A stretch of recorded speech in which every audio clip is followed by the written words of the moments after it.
Hello and welcome to the Toffee Blues, your source for all things Everton, and welcome to another 24/7 news report. The headline news today comes from Paddy Boyland, and it's that Everton is showing interest in Bournemouth keeper Mark Travers as they look to add goalkeeping options. We did run a poll about this on the Twitter at Everton Newsfeed if you ever want to vote. Mark Travers to Everton, leave us your thoughts, which received 958 votes at the time of recording, so thank you to everyone that has voted. I don't know if I just said this, but if you do ever want to vote on one of the polls, it's at Everton Newsfeed.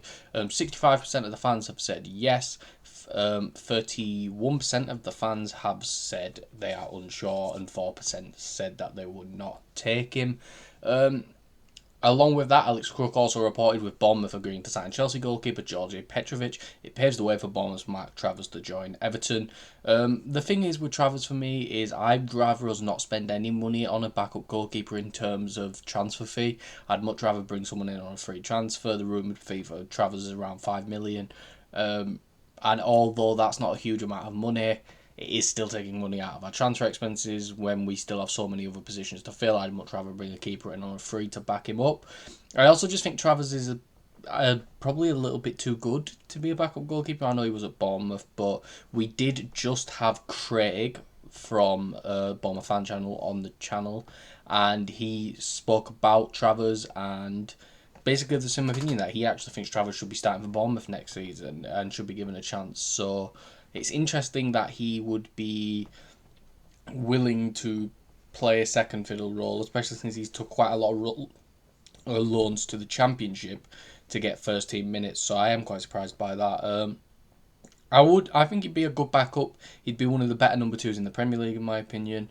But it's one of those where, does he want to really be a number two? We'll have to see. He's never really going to start over Jordan Pickford, is he? So it's an interesting one. The next bit of news comes from Paul Joyce, and it is a big one. Numerous names have been discussed at Everton, including the Flamengo right-back Wesley, Real Sociedad winger Takefusa Kubo, and midfielders João PALHINHA, Douglas LUIZ, and John McGinn. Paul Joyce, one of the most reliable journalists in the country when it comes to transfer news. And these are some big names being linked to Everton. KUBO's been linked to Champions League sides for years. Of course, PALHINHA, former Fulham, just moved to Bayern. Didn't really get as much of a chance as he expected, but still a bit of an old player on the older side. Douglas LUIZ, one of the better midfielders in the Premier League in terms of performance in his season at Aston Villa. Not last season, but the season before, and John McGinn, one of the most consistent players in the Premier League, in my opinion. All fantastic names to be linked with. I don't know much about Wesley, but when it comes to the rest of them, Kubo's one of the most exciting wingers in Europe and would be a real statement of intent if we managed to bring him in. It'd probably cost a little bit of money, but that's the type of name in terms of a winger that I'd be happy if we spent a little bit extra on. PALHINHA's a bit older, but he's an absolute defensive juggernaut. But I have said this multiple times now. I don't think we should be partnering Idrissa Gueye up with someone of a very similar ilk. I do think a player like a Douglas LUIZ, like a player we'll get to next anyway, I think they much suit playing next to him as a partner instead of someone who's got a very similar skill set that's going to do very similar things to what Idrissa Gueye does. Those destroyer type tackle monster defensive midfielders, I don't think we need another one of them. So for me, it'd probably be PALHINHA at the bottom. Then Wesley, just because I don't know enough about him. We desperately need a right back, but he's played in the Brazilian league, and all the Brazilian league has shown that it is of much better quality than what people in Europe expect. Shown in the Club World Cup, in my opinion. Then I'd have I think Kubo would be my number one, Douglas LUIZ would be my two, and John McGinn would be my... I don't know. I flip-flop between LUIZ and McGinn, who would be my number... But number one for me would be Takefusa Kubo. I think he's genuinely not far off Champions League level for a winger, and it'd be a real statement of intent if we can get him in. But out of all the players, which of the players that I have just mentioned would you like to see join Everton? And the next bit of news comes from Sky Sports Leal. I'm sorry if I've said that wrong. And it's that Everton are interested in Middlesbrough midfielder Hayden Hackney this summer. Brentford, Fulham, Crystal Palace, West Ham, Porto, Stuttgart and Bayer Leverkusen all have an interest. Another poll on the Twitter where 57% of fans said they would take Hackney, 38% of fans said that they are unsure, and the final, I believe that would be 5%, said that they would not take him. That's from 2,212 votes. So once again, thank you to everyone that did vote. Hackney is the player I mentioned when I was talking about earlier, someone who can... a real technician of a player. I don't want to go into football stereotypes here, really, but 5 goals, 3 assists for Middlesbrough last season from defensive midfield. Defensive numbers besides blocks weren't fantastic, but I don't really think that was his role in the Middlesbrough system. He was more to get forward, more to link the middle of the pitch to the final third, in a sense.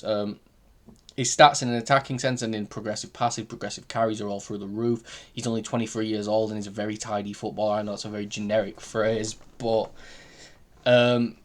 to be honest with you, I really don't see the appeal in joining Brentford over us. Brutal honesty, I know.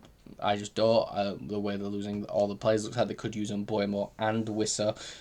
Crystal Palace have already got Adam Wharton, and I think him and Wharton are kind of similar, not massively similar. I think Wharton's still really good in the tackle, but I just think there's too many similarities. I don't think he'd start that many games. But then, of course, there is teams like Porto, Stuttgart and Leverkusen who are consistent European teams, less so Stuttgart, but Stuttgart also have, I think it's Angelo Stieler, who's been one of the best defensive midfielders in Europe, so I think Hackney may struggle to get into that side.